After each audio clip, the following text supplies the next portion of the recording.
चुनाव आयुक्तों की नियुक्ति पर फिर घिरा चुनाव आयोग। एक बार फिर सुप्रीम कोर्ट पहुंची याचिका। सीजेआई को नियुक्ति पैनल से बाहर करने का मामला। केंद्र सरकार ने एक विधेयक लाकर मुख्य चुनाव आयुक्त और चुनाव आयुक्तों की नियुक्ति पैनल से सीजेआई को बाहर कर दिया। तब खूब हल्ला मचा था, लेकिन ये आग एक बार फिर सुलगने लगी, क्योंकि सुप्रीम कोर्ट में इस मामले को लेकर एक बार फिर याचिका डाली गई। इस याचिका पर सुप्रीम कोर्ट की बेंच ने सुनवाई की और अपना रुख जाहिर कर दिया, या यूं कहें कि फैसला सुना दिया। सवाल ये है कि आखिर इस याचिका में मांग क्या थी, जिसके आधार पर यह कहा जा रहा है कि चुनाव आयोग सीईसी नियुक्ति पैनल से सीजेआई को बाहर करने वाले मुद्दे पर एक बार फिर घिरती नजर आ रही है। सवाल ये भी है कि मुद्दा एक बार फिर क्यों उठा। दरअसल मुख्य चुनाव आयुक्त राजीव कुमार 18 फरवरी को रिटायर होने वाले हैं। जाहिर है कि 18 फरवरी से पहले नए मुख्य चुनाव आयुक्त को चुन लिया जाएगा और 19 फरवरी को नए सीईसी पदभार संभाल लेंगे। सुप्रीम कोर्ट के दिग्गज वकील प्रशांत भूषण ने सुप्रीम कोर्ट में याचिका दाखिल की।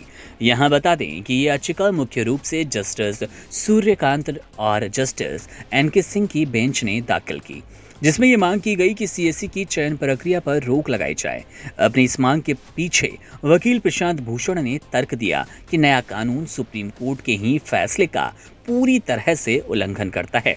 2023 के फैसले में सीईसी और ईसी के चयन समिति में प्रधानमंत्री, लोकसभा में विपक्ष के नेता और सीजेआई को शामिल किया गया, ताकि उनके चयन प्रक्रिया में पूरी तरह से पारदर्शिता रहे और किसी भी तरह का पक्षपात न हो। साथ ही सीईसी ईसी की नियुक्ति स्वतंत्र रूप से हो सके।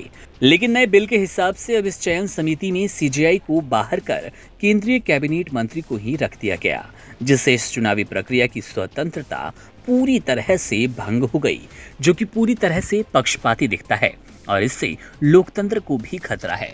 प्रशांत भूषण की इस याचिका पर केंद्र सरकार के वकील सॉलिसिटर जनरल तुषार मेहता ने दलील दी कि ऐसे ही तर्क जस्टिस संजीव खन्ना, जो कि अब सीजेआई हैं, और जस्टिस दीपांकर दत्ता की बेंच के सामने रखे गए।